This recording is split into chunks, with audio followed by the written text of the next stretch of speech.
Good morning. This is Father Stephen Kelly from St. John's Church in Detroit. We're continuing our series of daily morning meditations where we generally look at one or another of lessons that are assigned for morning or evening prayer, what is known as the Daily Office Lectionary. Today, let's take a look at the lesson for Saturday that's assigned from the book of the prophet Isaiah for evening prayer.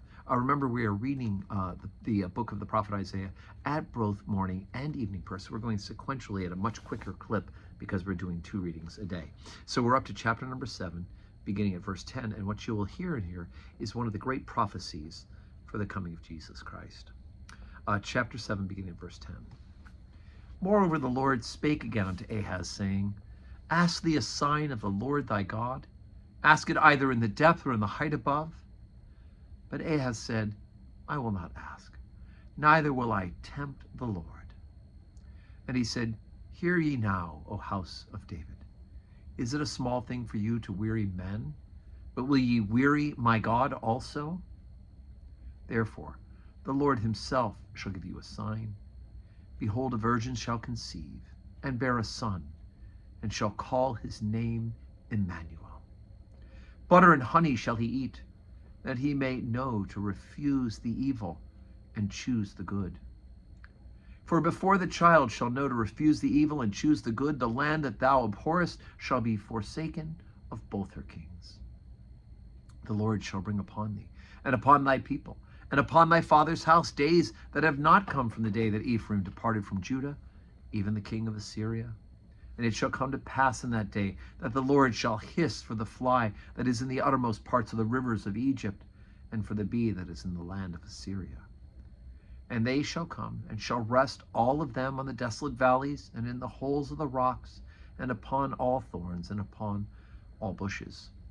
That same day the Lord shall shave with a razor that is hired, namely, by them beyond the river, by the king of Assyria, the head and the hair of the feet, and it shall also consume the beard.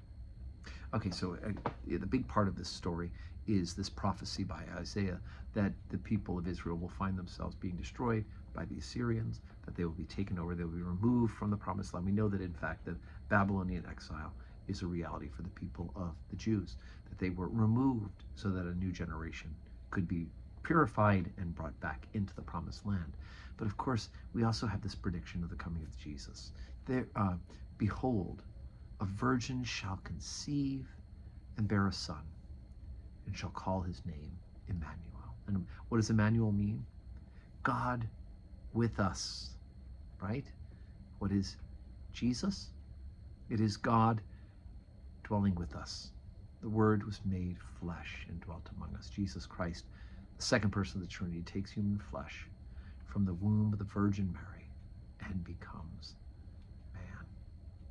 So here it is. The people of Israel have been looking with great expectation for this great leader who will be the one who restores them.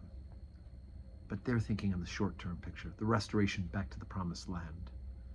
And God's thinking of the big picture, the restoration of the relationship between God and man that has been breached by sin, that has been torn apart by sin, and can only be fixed by the gracious, merciful work of God himself through his Son, Jesus Christ. All right, well, that's enough there. So it is Friday, and we don't have, Saturday, excuse me, and we don't have public worship today, but I do hope that you can join us tomorrow, right? Say your prayers today for Saturday, but for Sunday, let's be sure to join us together in church. We have 7:30 morning prayer, 8 o'clock Holy Communion, 10 o'clock Holy Communion, and then at 5:30 we have a special evening prayer service that'll also include some carols and the lighting of our garden tree. So that'll be a community event. We'll have some hot chocolate and some cookies afterwards, and it'll be a great opportunity for you to come down, do some singing, and to welcome the neighborhood as well at St. John's. And may you have a Saturday that is full of blessings.